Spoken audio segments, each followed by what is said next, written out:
hear anything. This is eerie. But it looks like a 4th of July display at the Washington Monument. The sky is just brightly lighted with all these tracer rounds. Some are red, some are white. We can see explosions, air burst explosions from these weapons. Oh, now there's a huge fire that we've just seen that is due west of our position. And we just heard, whoa, holy cow. That was a large air burst that we saw. It was filling the sky. And I think, John, that air burst took out the telecommunications. Yeah. Now you may hear the bombs now. If you're still with us, you can hear the bombs now. They are hitting the center of this city.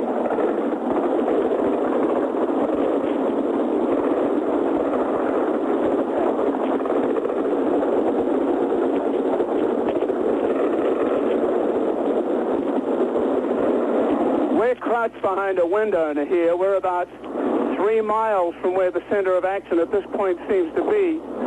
The anti-aircraft is erupting again. We've seen about 4 bomb flashes.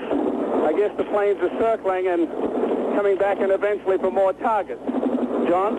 All right, Peter. I believe we just did see a blast at the main telecommunications center, which may be the center that controls our access to you over this particular circuit. I'm going to ask if you can still hear us in Atlanta and on CNN. Are you still able to hear us? John, we do still hear you. Continue. We do hear you. All right, Dave, thank you. When you see your main communications link to the outside world hit with a bomb, you have to keep checking in to make sure we're getting out. But we'll go back to the window so you can at least hear these sounds. We have CNN cameraman Mark Biello, by the way, is taking pictures of this, and as soon as we're able to establish a video link to you, which we're sure won't be anytime soon, but will be hours from now, we'll be able to show you the pictures that we're talking about right now. But it really is a sky filled with the bright red and white flashes from the anti-aircraft fire here around Baghdad. John, U.S. armed forces in Saudi Arabia have now confirmed that war has begun in Baghdad. I suppose that information may be superfluous to you. You're watching it. We'll go back to you. At that time, but it was similar, but it was much more minimal than this. As I said earlier, Baghdad is obviously a very well-defended city. Now, the anti-aircraft fire has slowed down again. What we saw are about 5 bombs dropped in the center of the government part of the city. The gunfire is quietening down again, and the skies are quiet. John? All right, Peter, and David back in Washington, as we continue to try to describe this for you as best we can. It's good to have a colleague like Peter Arnett to help out, I'll tell you that. My experience in being under attack is very limited, I'm proud to say. But I think by the time the sun comes up tomorrow, my experience will be much improved in this regard. Our cameraman, Mark Biello, has just come to the window. Mark, you've been taking pictures of all this. What does it look like through your viewfinder? Basically, this is the second wave of many, I think, to come. On the other side of the hotel, we have some of the buildings that have incredible damage and also a lot of anti-aircraft batteries there. Yeah. A lot of action on the other side. Okay, our microphone cable is long enough for us to go over there, David. If we get a chance to get away from where we are right now, which seems pretty interesting to watch from a reporter's point of view, we might go over to the other side of the building. As we say, we're looking out toward the west side of downtown Baghdad, where these air bursts continue. Peter, you want to run over to the other side, and just come back and give me a report, see if we should be over there or over here? Peter Arnett's going to go over to the east side of the hotel and look out there to see what he can see. There's still huge air bursts visible here. We've seen 2 major explosions, one near the major telecommunications center, another one at a location that's not that major communications center, but somewhere else in downtown Baghdad. It's just we don't know what might have been where that bomb hit, but it did appear there was a bomb. The sky continues to be filled with tracers as the anti-aircraft weapons continue to fire. This whole event started, well, I'm trying to tell what time it is, about 35 minutes ago, about 2:30 Baghdad time. Another huge, loud burst from the ground, more tracers going up into the air over the city, and there's a lot of fire going up, and as I say, these bombs continue to come down occasionally on the ground here. There's no sign that any of the aircraft that are involved in this, not from Iraq but from the Allied forces, have suffered any damage. We've seen no sign that any of them have been hit. Peter? Well, John, it's just the same to the east as to the west. There is a bomb every few minutes. There's lots of anti-aircraft fire going up. I don't know the caliber, some large, some small. It's firing in all directions. I don't know how well directed it is. We haven't seen any hits on any aircraft. In fact, we've hardly heard the aircraft. They're not coming in low tonight. They're bombing, obviously, from quite a height. They're not coming down to meet this anti-aircraft fire, and it's you don't have any of those swooping dive bomb attacks. This seems to be more of a strategic approach. Peter, in your career, have you ever experienced this sort of a thing on a live broadcast before? The only equivalent was in Beirut in 1982 when the Israelis were bombing parts of West Beirut, that the targets were much smaller, it was much more predictable. We have no idea here the extent of what this U.S. multinational force rating will be. We don't know how much of the city of Baghdad has been targeted. We can say now that nothing has landed very near the hotel. Oh, that sounded like a rocket. Even though there's lots of noise, but the rocket, I think, was going up and not coming at us, John. Peter, it's good to have you here, as I've said before. I'm going to check in with Atlanta now with CNN headquarters and see what they can tell us. John and Peter, we're going to the White House for just a minute. Presidential spokesman Marlin Fitzwater is about to address the nation and therefore the world. He's preparing now to appear at the White House press room, and we're there for him. And we'll be right back to you as soon as we can. You can see the reporters gathered, some prepared to go live. And Marlin Fitzwater is about to come in and make history with his announcement. We've already heard the reports from Baghdad. Here's Marlin Fitzwater. I have a statement by the President of the United States. The liberation of Kuwait has begun. In conjunction with the forces of our coalition partners, the United States has moved under the code name Operation Desert Storm to enforce the mandates of the United Nations Security Council. As of 7 o'clock p.m. Eastern Standard Time, Operation Desert Storm forces were engaging targets in Kuwait and Iraq. President Bush will address the nation at 9 o'clock p.m. tonight from the Oval Office. I'll try to get you more as soon as we can. Thank you very much.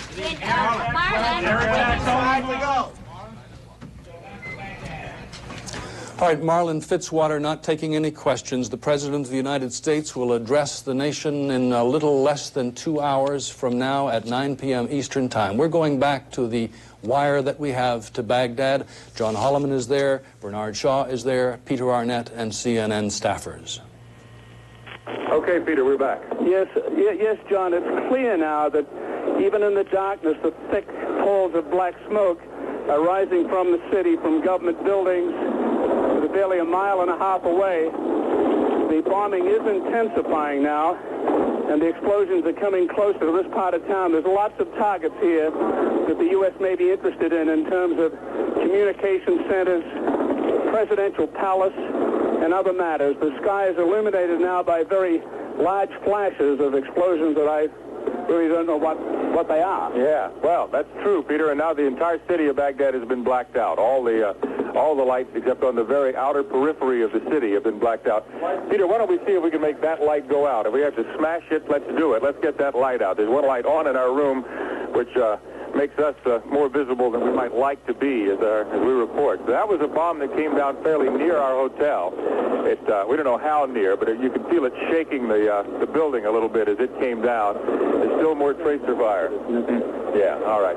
Peter says it's not a major problem, so I bow to his experience. The attack continues, of course. Peter Arnett and I were able to hear Marlin Fitzwater's statement announcing the beginning of the attack, and there's a very bright flash at a refinery building. It appeared that there were several explosions at once near a refinery. I'm going to guess this refinery is 5 or so miles away, but there's much activity on the ground there. Yeah, what we are seeing, John, is a series of explosions, probably 8 to 10 sharp white explosions that illuminated the towers, and obviously they're aimed at destroying that particular refinery, one of several around Baghdad, and seen as a strategic target by the multinational forces. They are continuing to bomb that particular structure, a very large refinery with gray towers that is illuminated now with frequent explosions as the bombs land. John? That's right, Peter. It's obvious that the people who are doing the attack here have a very tight method involved. I mean, we can tell that they know what they're doing by the way the attack is going on. We saw a series of attacks due west of the city from our vantage point, and now we're seeing a lot of activity in the area of this refinery. One thing after another, one bomb apparently coming down in the area of this refinery. It is not on fire. Oh, now there's something on fire. That was an explosion fairly near our location at near a mosque in downtown. We could sort of feel the reports from that. Another refinery closer to our hotel, which is under attack. This one is in the close vicinity of the presidential palace here in Baghdad. The anti-aircraft guns near our hotel are now pointing their fire almost straight up. Peter? I think what is most interesting to me, John, is that these bombs seem right on target. During the Vietnam War, there was a major problem with bombing targets in North Vietnam. Many bridges survived for years. Tonight, every bomb we've seen land seems to have hit something.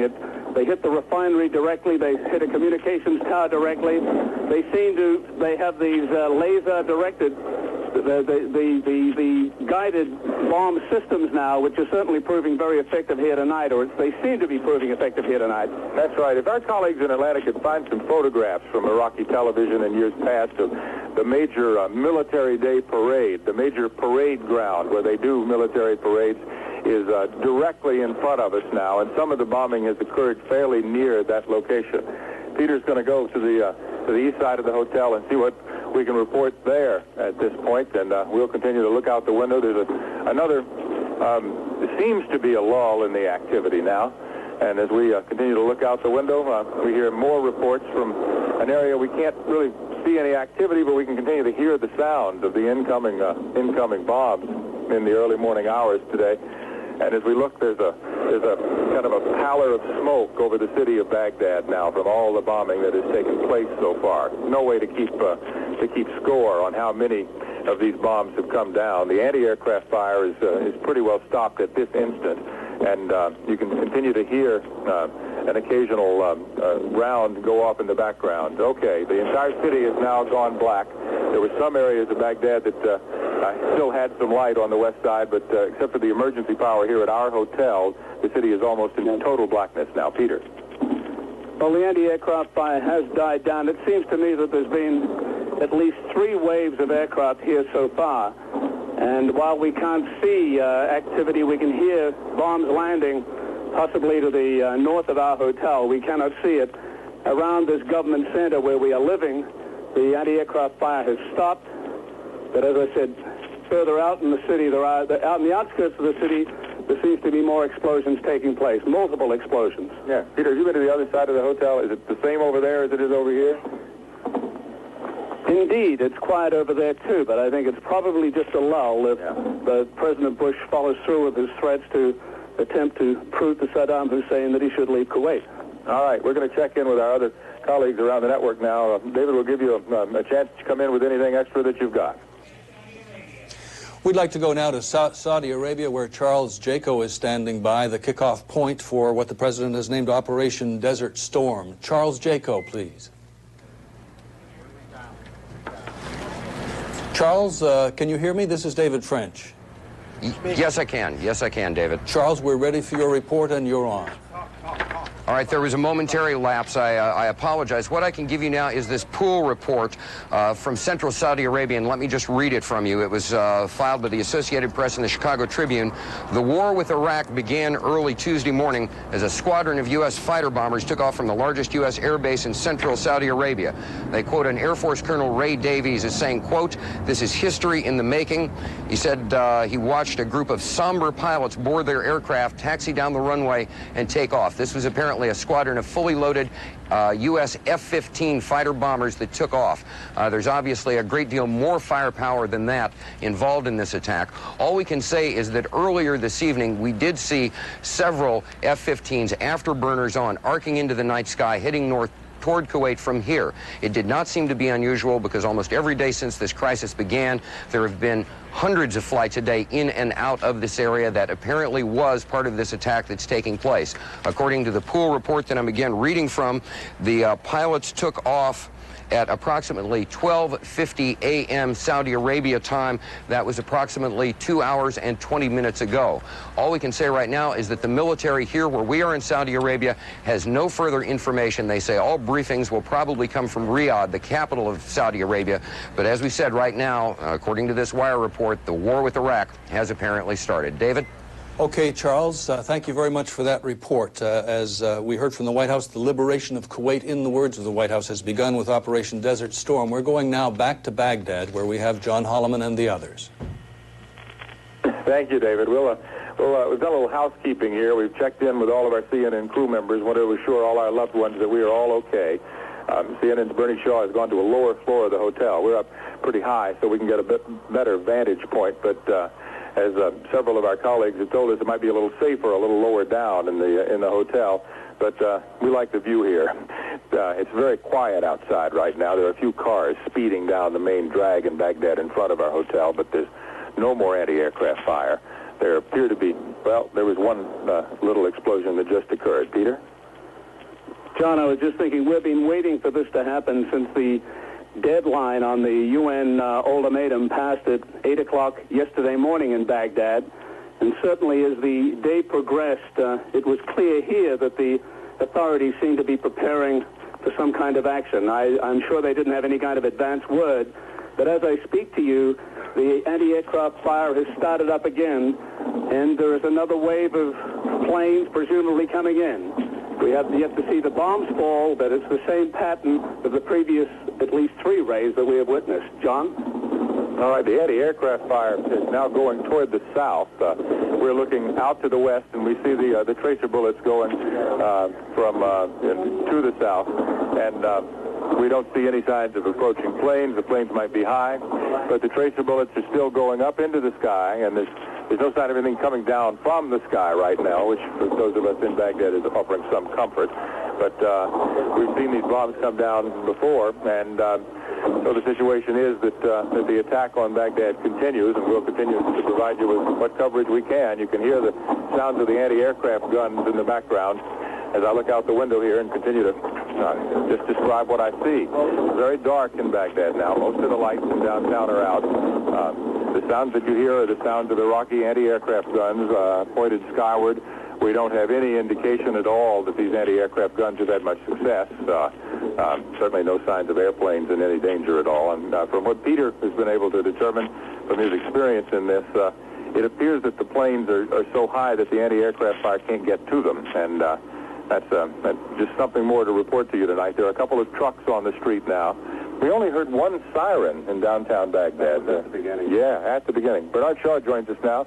Bernie, you and I have a rule from the days that we both anchored. You always warned me, don't ever go on television out of breath. I'll give you another moment to catch your breath. Well, the reason why I'm winded is that I've just come from the bomb shelter, checking on the people here in the hotel, and checking on the employees and everybody else, and making certain where it is we should go. Yeah. How does it look down there? Does it look like there's a place of safety if we need it down there? Yes, it's very appreciated. Everyone is calm down there. The hotel officials are going about their business in a very orderly manner. No one is being allowed in the lobby, of course, because that's like walking a gauntlet of glass. Oh, really? There's a lot of broken glass there? No, I don't mean that it's broken, but if anything happens, if a bomb goes off near the hotel, you'll have shards of glass, and it would be very, very dangerous. Yeah. I was just thinking, Bernie, what does it say for the planes that the hotel has the bulletproof windows? Maybe they're bulletproof, but they won't survive an explosion from some of the ordnance that they're putting down on this city tonight. Absolutely. Wherever you are following CNN's coverage of this, our colleagues in Washington and our colleagues in Saudi Arabia obviously know a lot more than we know, but we are on the receiving end of it. The skies are dark, and it is relatively quiet. And every time you get a break, this is an interesting psychological feeling. That's a call that we probably tried to place to our headquarters a few minutes ago. We'll see. Bernie Shaw is on that phone now, and we'll see if it's got some information for us or if it's something else. Bernie, is that something our viewers need to know about? No, it's something that we need to know about. The hotel switchboard is just urged us to leave our rooms. And I said right away to the boys. Yeah, all right. Let's go ahead, Peter. Just to locate us. Bernie, Peter, and John will be back to you as soon as we can. We're going now to Saudi Arabia and Charles Jaco. Charles, are you still hearing me? Charles Yes, Jaco is just the air raid sirens are just now going off here near these U.S. bases in Saudi Arabia. We've sent the entire camera crews inside right now. We're all preparing to put on our gas masks, as we've been told. There are sounds of planes overhead. We don't know whose planes there are, but air raid sirens are going off insistently. There are military convoys on both sides of me. We're being told to get off this platform and get inside into the air raid shelter immediately. But right now, everyone's been training for this, and it looks like we may have to. All right, Charles Jaco, that doesn't mean that he is in any imminent danger. Of course, we can't know that. He does have a place of shelter to which to go, and that's where we believe he is going. He is well equipped and cared for. We're going now back to Baghdad and our reporters at the Rashid Hotel. Baghdad, please come in. Peter Arnett reporting. I'd just like to give you a locator where we are. We're in the Al Rashid Hotel. It's a 14-story hotel. We're on the 9th floor. They say the windows are bulletproof. We're not sure about that, but it does give a great ringside view of what's been happening here this evening. The skies have been calm here for the past 10 minutes.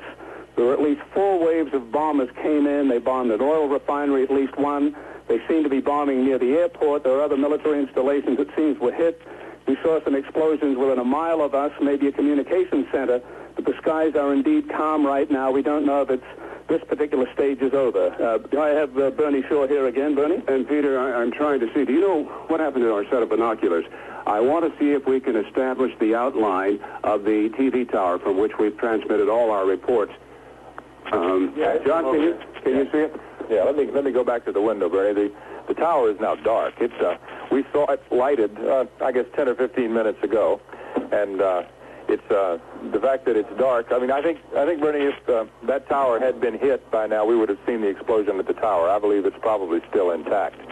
We did see an explosion that what appeared to be an airburst almost near the main telecommunications center in downtown Baghdad. But the fact that we're still able to communicate with our viewers indicates, because the wires that we are talking to you on, we believe, go through that communication center, indicate that at least some of that center is still available, still intact. I just want to add one thing to everybody, that we are safe, relatively speaking, Peter, and there is no sense of an immediate threat to our lives. Do you concur with that? I would concur to that. We are safe here. There has not been an explosion with a mile or two of us. We are some distance from important government targets, and as far as I'm concerned, I've been through a few of these in the past. I think we're safe enough here for the time being. Within a minute, we can get to a shelter downstairs. I'd like to make one comment. It was said that when the U.S. air attack started, all communications would be totally blanked out. We presumed that we wouldn't be able to talk to you like this, but whatever that plan was, or whatever that proposal was or system was, it doesn't seem to have worked, because we still have communications with you. John? I'm wondering why the hotel chooses to turn on all these fluorescent lights downstairs in the garden. My goodness. I think, Bernie, they don't have anybody willing to go out there and turn them off. I think that's what it is. The hotel has emergency power, and when the main electricity goes off, as it did to our broadcasting system here, we could. This tracer fire here is going very high in the sky over the hotel. Peter, I've had a sense all along during the initial raid, and then the second run and the third, I had a sense that the anti-aircraft gunners were shooting at what they could not see. Well, I commented earlier that I think these planes are flying very high. It's basically strategic bombing. That's why I'm not really concerned about the lights in the garden. I think these planes coming in have designated targets. They're locked onto them. The fact that they have been so successful, it seems, with their bombs indicates that they have prearranged targets, and I hope that one of them is not the Al Rashid Hotel. We all certainly hope that. We had been told by some officials several weeks ago that for some of the aerial assaults that the United States and the coalition forces were planning, our hotel, because it is a major, tall, very recognizable building, was a point that the planes would come to before they turned in one direction or another. We don't know if that's true or not, but that's what some of our colleagues were told, and we've seen no signs of any airplanes around the hotel. Let me describe for you what I see out the window now. More tracer fire from the anti-aircraft guns.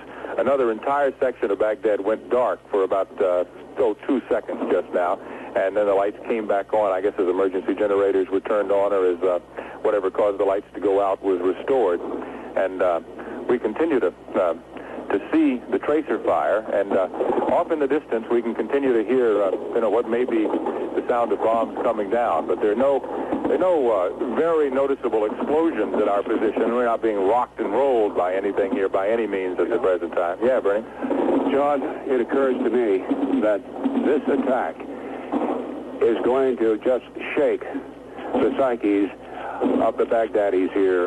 This is unprecedented, and I'm really anxious for daybreak to come so that we can get out and see what has been wrought here. All right. Daybreak is only 4 hours away, and if we make it that long, we'll certainly be able to do that. I'll tell you, in my conversations, Bernie, with the people of Baghdad, they've always said, oh, we had all these rockets come in the Iran-Iraq war, and I kept telling the people who I spoke with, well, you know, the American and the coalition forces have bombs much stronger than the ones that came during the Iran-Iraq war. Oh, no, we'll be all right, they say. I have a feeling that when dawn breaks here in Baghdad, the Iraqis are going to have a whole different level of feeling and potential respect for the Allied forces. Let's check in with Atlanta just for a moment to see if they can give us some more information from any of their outposts around the world. Dave French in Washington, CNN colleagues around the network, what can you tell us? Well, John, thank you. This is David French in Washington. The President is going to address the nation at 9 p.m. Eastern. We will be carrying that live. There will be followed by a briefing. Secretary of Defense Cheney with Joint Chiefs man Colin Powell, General Powell, right after the President speaks. We're going now to a report from Riyadh, where our John Sweeney is waiting. Please come in. In Riyadh, the official military information bureau is still closed. However, as of a few minutes ago, the air raid sirens in the Saudi capital went off. They're still going off at this time. We have no visual indication that any incoming artillery or missiles have arrived or indeed are on the way, but we can report that the air raid sirens are going off. The military, as I say, has been silent. About 2 hours ago, we heard a huge noise, and it was confirmed that 4 KC-135 super tankers had left the airbase. These are the planes, of course, that refuel other fighter planes and bombers, American fighter and bomber planes, over the area. So they're in the air. They also could be deployed to refuel the B-52s, which presumably could be coming from Diego Garcia, the island of Diego Garcia, although we don't know that. John Sweeney, thank you. We're moving on now. We also heard from Charles Jaco at his point in Saudi Arabia at an undisclosed air base that there was an air raid underway and he was being taken to shelter. Richard Blystone is in Jerusalem now. Richard. Richard Blystone is standing by in Jerusalem. Probably a little difficult to hear. Richard, please come in. I hear you fine, David.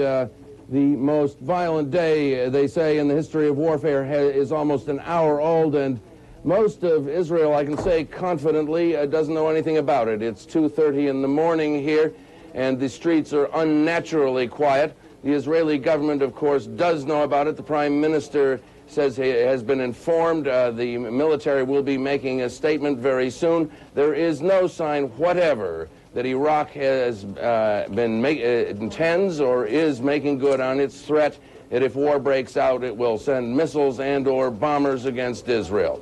As I ran down here about a half an hour ago from my hotel to make this report, there was almost nothing moving in the streets, a couple of police cars with blue lights flashing.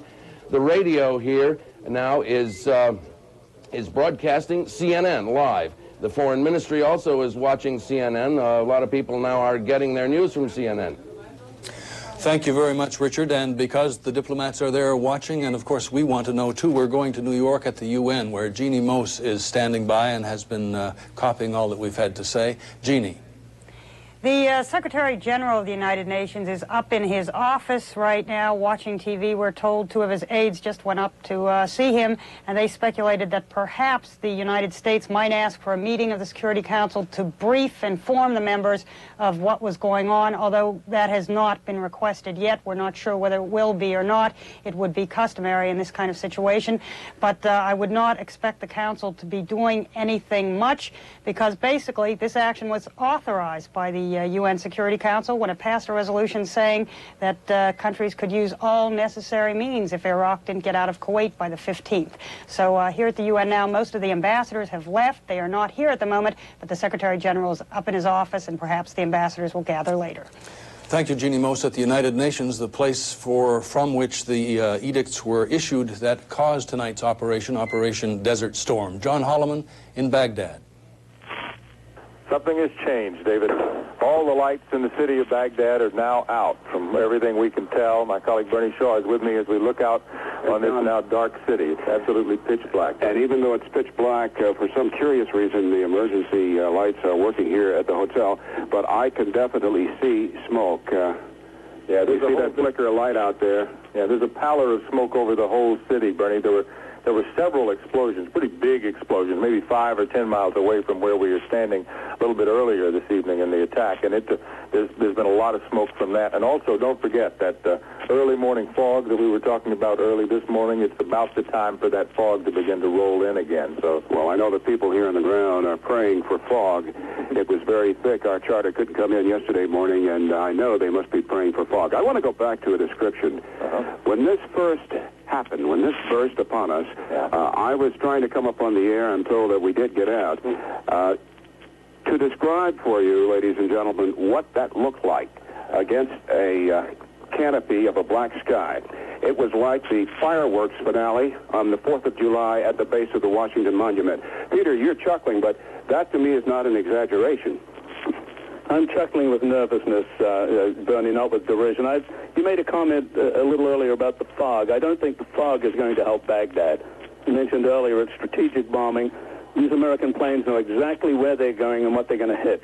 And fog isn't going to help anyone if they're in those gun sites or in those bomb sites. I want to say for the record, the White House made every effort to warn journalists on the ground here that danger was imminent. You could not expect the President of the United States to say, I'm going to do thus and so at a time certain. So we appreciate the warnings we received from the White House. We're safe. I don't know whether the airport here has been knocked out. We'll find out in the morning. I was awaiting a charter to take me out of here along with some of our CNN colleagues, but for now we're hunkering down, and we'll see what daybreak brings. John? Yeah, I'm looking out the window and can again see some flickers of light off on the horizon to the west of Baghdad, maybe 10, 15 miles away. I have my head in the window. I'm looking out over the street now. There are a couple of vehicles down there on the streets below that have bright lights attached to them. And it may be that the Iraqi authorities on the ground are looking around trying to do a little damage assessment. It's a cool night. It's probably 40, 45 degrees. While you're reporting, I just want to pull your head out of that window. Bernie, you're a good friend. The best way to see, though, is to look. And as I do look, I'll try to keep my head as far down as I can. All my friends have been giving me advice for months. When you go back to Baghdad, keep your head down. I'm trying to do that. There's a sound outside now. It might be a motorcycle or it might be a helicopter. I can't tell. Maybe even a truck. A truck. Yeah, a truck. And it's down on the road below. Maybe the July the 14th bridge that goes across in the area where the United States Embassy was before the embassy was shut down here. As we you know, that fellow the driver of that truck must know something we don't know, because I damn sure wouldn't be on the road right now. I'm not real happy to be in this hotel, Bernie, but we're here. And let's do this. There's still a few lights on the streets below. There are obviously some government vehicles down there doing some damage assessment, but the skies over Baghdad are quiet now. And, Bernie, maybe very soon we should check back with our colleagues and see what else they can tell us about what's going on. Before we cut away from Baghdad, I just want to say, if you were just joining CNN anywhere in the world, we are reporting on the third, was it the third wave, Peter Arnett? Probably 4 or 5. We are reporting on the 4th or 5th wave of bombing runs and the reaction on the ground of Iraqi anti-aircraft guns. And Bernie, I believe they were the F-15Es from Saudi Arabia that were reported on CNN earlier. They were apparently coming in this direction, but it has been deathly quiet here for about 20 minutes. It seems that this initial raid is over. Let's take John's suggestion and go back to Atlanta now, just in case our colleagues on the network have more information for you. Bernie Shaw, Peter Arnett, and John Holloman at the Al Rashid Hotel in Baghdad. Of course, we'll be back to you, and thank you very much for your reports. We're happy to see that you're in good spirits. You have a terribly large story to report. We're going now to the White House. President Bush will address the nation at 9 p.m. Our senior White House correspondent, Charles Bierbauer, is there. Thank you. David, I think that as we find the detail unfolding in what is transpiring here tonight, we will see that the timing is very meticulous, and that when the president speaks here at the White House at 9 p.m. Eastern Time, it will be 5 a.m. in Baghdad. Dawn will be approaching, and people will there be getting a sense of just what has been wrought in the course of the night. And there was a purpose behind that, to have the president make his address after these first waves of bombing have taken place. We're also given to understand that the president will try to seek a tone of reassurance in this speech, reassurance to this country to be sure, and an explanation that diplomatic efforts had been exhausted before taking this step. We also understand that the congressional leadership, the main people on Capitol Hill, that would be Senators Dole and Mitchell, Congressman Foley and Michael, have been informed by the president. David? Thank you, Charles. We'll be back to the White House again, the presidential address to the nation at 9 p.m. We go now to Jerusalem and Richard Blystone. David, here in Jerusalem, the Israeli army has just made an announcement over the Israeli radio. It has advised Israelis to stay home and to open the kits, these boxes which contain their gas masks. It has told them to stay there and keep listening to the radio. However, there is no alert here, there are no sirens, and there is no indication that the possible Iraqi attack for which the gas masks are intended is even underway or planned. Back to you, David. Thank you very much. Richard Blystone reporting that Israeli citizens are being advised to break out their gas mask kits and have them nearby. We're going back now to Baghdad at the Al Rashid Hotel. Bernard Shaw, Peter Arnett, and John Holland. This is Bernie. Go ahead, Bernie. I'm just crouching down here on the floor to get a better point of observation. The sky over Baghdad is black. You can hear an occasional truck or car go by, but you wouldn't know that there's life outside these windows. We no longer see tracer bullets. We can tell that there are fires off in the distance. It is eerily quiet right now. There's a very cool breeze blowing through the window here, and we are sweating in more ways than one. Peter Arnett is here. John Holloman is here. You know, it occurs to me I didn't get dinner tonight. We have tuna fish, Bernie, lots of tuna fish. We have put in stores of supplies here. We've got tuna fish and crackers and lots of water. Now, if this is going to be a short war, as experts in the United States suggest, maybe we won't need to eat too much of that.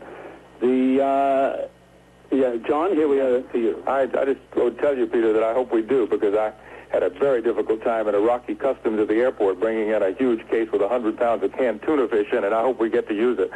Anyway, let me stick my head up near the window again and look out and tell you, as my colleagues have reported to you in the past, it is extraordinarily quiet here now. There are no signs of anti-aircraft fire. One thing that seems singular to me is that, 4 weeks ago, there was a major drill in Baghdad for blackout procedures. And they were able to black out one side of the city one night and then the other side of the city the other night, and were able to do it very efficiently. The Iraqi government is so well organized. It's just singular to me that it took them nearly an hour to black out the city. Well, they are well organized, but, Peter?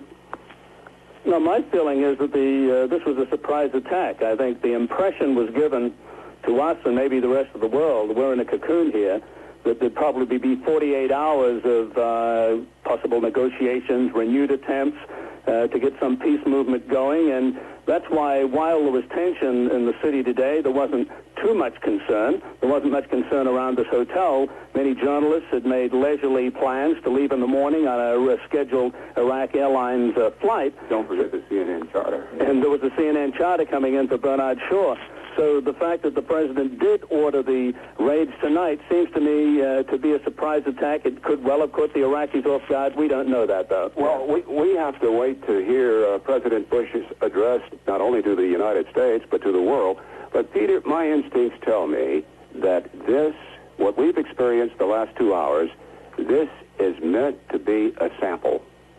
Yeah, I think that's right, Bernie, because if the Iraqis, or rather if the coalition had wanted to destroy Baghdad, they would certainly have been able to do a lot more than they did here. And we don't know, of course, what's going on in Kuwait right now. We won't know till we learn from either somebody there or from government United States or coalition officials in Saudi Arabia. Peter?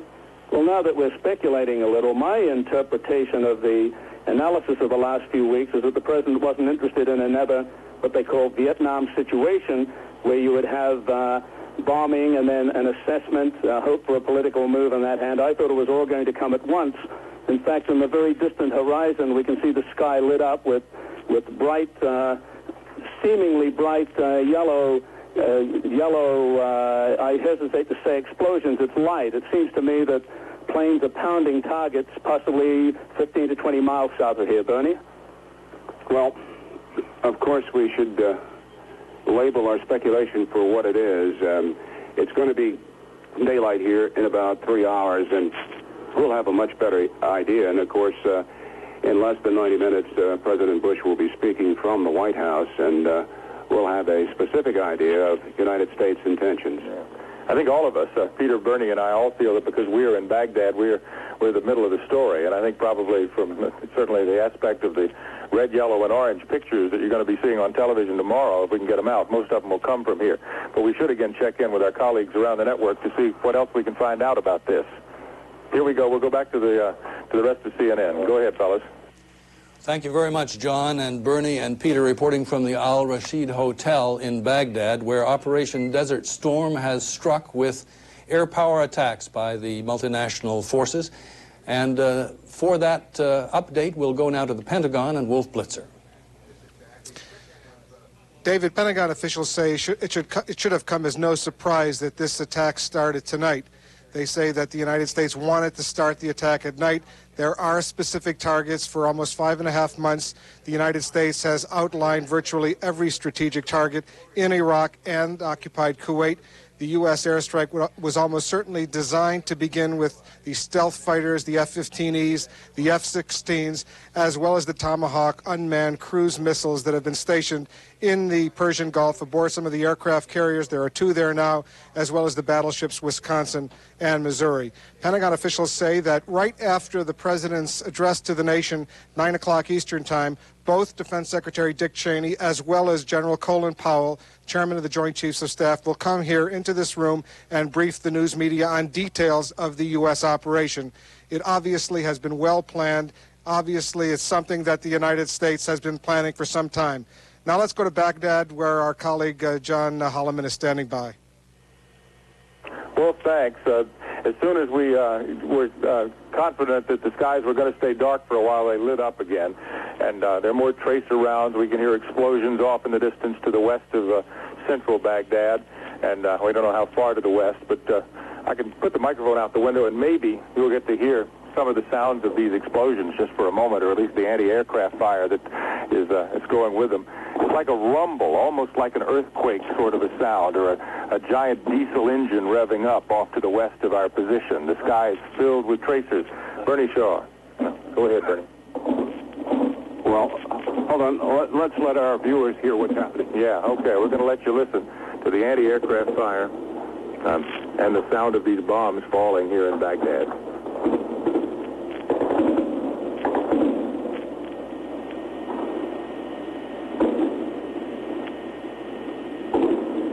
Intensity of the Iraqi anti-aircraft fire is not as great as it was an hour ago, is it, Peter? No, it's not intense in that part of the city. And what interests me, John, is that there doesn't seem to be any surface-to-air missiles going up. Now, whether these were knocked out in early strikes, I don't know. But the Iraqis do have several hundred SAMs that are capable of knocking down any aircraft up there. Bernie? And, Peter, the Iraqis could be holding their SAMs in abeyance. Yeah, that's a possibility. We had heard from a briefing that we got some months ago that there were 2 surface-to-air missile sites in the area, and it's one of those things that the Defense Department officials are probably not wanting us to talk about. But the government of Iraq is certainly doing what it can here to fight back. well, not only the Defense Department, I don't know if the Defense Department cares, but the government of Iraq probably is concerned about us talking about information. I want to point out that anything we've gleaned basically is from U.S. news media and experts, and we've found nothing here that we haven't been allowed, in fact, to see much here. Certainly. We are confined to the hotel. We can give this report tonight because we're on the 9th floor of the Al Rashid Hotel, which has a commanding view of this very flat city to the north, south, east, and west. And for about the last 2 hours in the north, south, east, and west, there's the last hour to the north, south, east, and west, there has been enormous activity. And now we hear planes actually going over here. Yeah, well, I'll see if I can see anything. All right. There's a plane nearby. Bernie, you can see something? Right. It's broken out on either side of us here at the hotel. And I'm just going to be quiet and let you listen.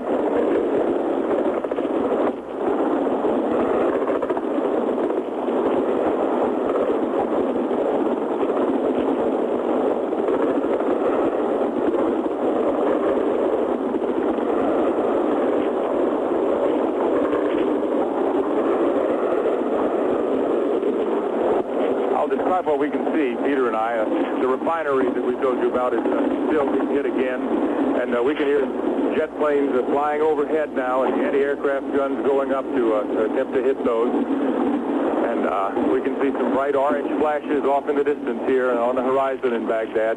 And again, the sky is filled with tracers from the anti-aircraft weapons as they go up.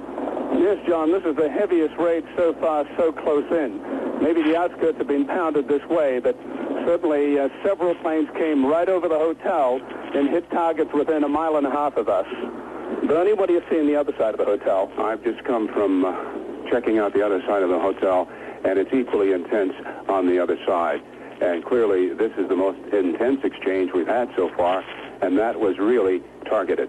No kidding. The sounds of those jet planes from the United States directly overhead was a little bit unnerving for all of us, I'm sure. Peter, you've seen major military attacks in the past, and you're our history lesson here. In Vietnam, I'm sure it got much worse than this many times while you were there, didn't it? I don't think anything in Vietnam was momentous. Is this land, sea, and air armada that is assembled in Saudi Arabia and off the coast. I believe there's more aircraft, attack aircraft, than at any point in history, in the whole history of the world. And right now it seems that they're all coming at Baghdad, but of course they're not. We don't know about targets anywhere else in the Iraq or in Kuwait. We are limited here to looking out our window and trying to interpret the skies and the flashes in the skies. John? Right. Iraqi government officials have told us that they will set up a media center for us and give us information from the Iraqi government's point of view after the attack. I think we're pretty well convinced in at least the level of ministers in the government that there was going to be an attack sometime in the near future, but they didn't. I don't think the government people anticipated it would come this quickly. Well, John, this attack left as fast as it came. The planes have left the vicinity, and the anti-aircraft fire has stopped. So we're back to another lull here, and let me give you to Bernie Shaw. I just come back from the other side. I'm really wearing out trousers here, crawling on my knees and hands. But it occurred to me that, gentlemen, does it occur to you that it is not accidental that we are still reporting to the world? It may not be, Bernie. I'm sure the Iraqis could pull the plug on us. I'm sure the Americans could pull the plug on us, and it's useful, I hope, to our viewers around the world to be able to hear what we have to report. Well, my point is, this government wants word put out. This government has told us frequently, including the information minister last night, that he wanted the press to stay here. In fact, he expressed anger that some of the press had left. He said the international press says it covers human rights. It should be here to see what the United States, the multinational force, is going to do.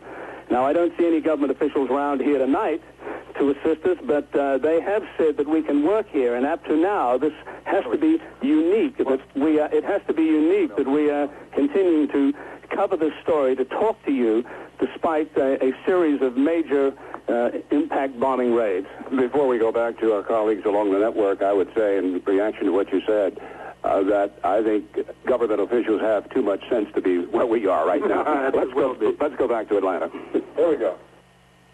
Very much, gentlemen. We'll be back with you. Operation Desert Storm is now 1 hour and 18 minutes old. The President of the United States is going to address the nation at 9 o'clock. and we'll be hearing from the folks at the Pentagon right after that. Our colleague James Blackwell from the Center for Strategic and International Studies is now with us to talk a bit about the logistics of what is happening on the battlefield. Mr. Blackwell. David, the pattern of the bombing, as has been reported by Bernard Shaw and John Holloman, and in fact, they are serving as quite excellent scouts. They're doing a heroic effort. I'd want to have them in my cavalry unit any day, the way they're going right now, indicates to me a pattern. While it's far too early to judge from here what's going on in the rest of Kuwait and Iraq, it indicates a pattern of strategic bombing aimed at severing the command and control links between the political leadership and the army, and no doubt similar types of strategic targets down the operational chain of command are being struck at the same time. The President's statement said that the liberation of Kuwait has begun. I doubt this is a symbolic or I doubt there will be a pause to allow Saddam Hussein to capitulate. I think this exhibits a pattern of a very serious war that's going to unfold. I think they can expect continued waves of this nature to hit in Baghdad, hitting strategic targets just as they've already seen some of the government buildings go up in smoke, the refinery, and off in the far distance, the low rumbling sound is probably 2,000-pound bombs coming from B-52s.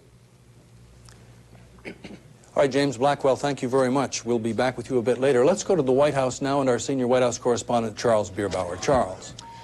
David, President Bush, as you know, is going to make a speech tonight to explain just what it is that is going on and why he has given these orders. In fact, we were told by White House spokesman Marlin Fitzwater that this is a speech the President has been working on for 2 or 3 weeks, that he has gone through about 4 drafts and has done most of the work on this himself. It'll be about a 10 or 12-minute speech.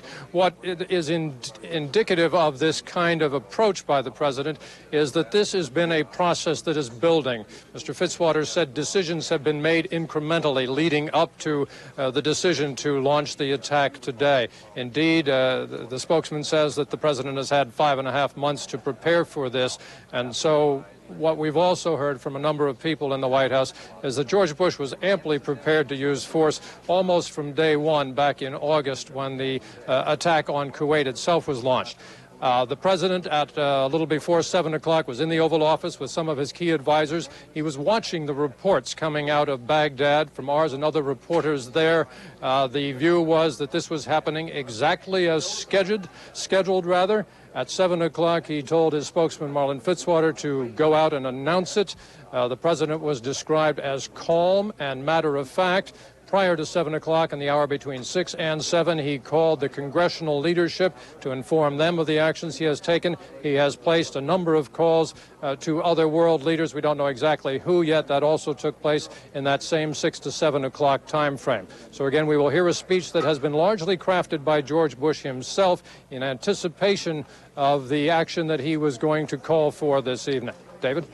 Charles, thank you very much. Of course, a very nervous part of the world also is in Jordan. We remember that Saddam Hussein threatened that if he was attacked, he would attack Israel. And of course, lying between the two places is Jordan. Doug James reports now from Amman. Doug, we've been told that Jordanian... Go ahead, Doug. Sorry. We've been told that Jordanian officials, like many others, learned first of the attack on Kuwait and Iraq by watching CNN. The average person here, of course, does not get CNN and so far has not heard of this attack. There will be a radio announcement in about 7 minutes' time and then a television announcement over Jordanian state television at 10 o'clock local time. The only reaction so far from Jordanian officials is that the attack has taken them by surprise. They said they were led by the State Department to believe that there would be at least a little bit more time for Iraq to decide to pull out of Kuwait before any action of this type began. Of course, here in Jordan, there is considerable concern because the country is wedged between the two powerful neighbors, Iraq and Israel. At the moment, everybody is waiting to see what kind of reaction there might be from Iraq and what response Israel might have to that. This is Doug James reporting live from Amman, Jordan. All right, we've just had a report from the pool reporter in Daman who reports that he believes that coming into Dhahran now are missiles. That is a large Saudi oil town on the coast in the eastern province. Once again, the pool reporter from Dhahran in Saudi Arabia believes that he hears incoming missiles. Reporter Jim Hickey making that. Now let's return to Baghdad. We have 3 reporters in the Al Rashid Hotel. Come back in. Okay, Dave, it's John. I'll start. Bernie and Peter are here. Just as you came to it, the skies lit up again with anti-aircraft fire. All right, we're going to let you hear it.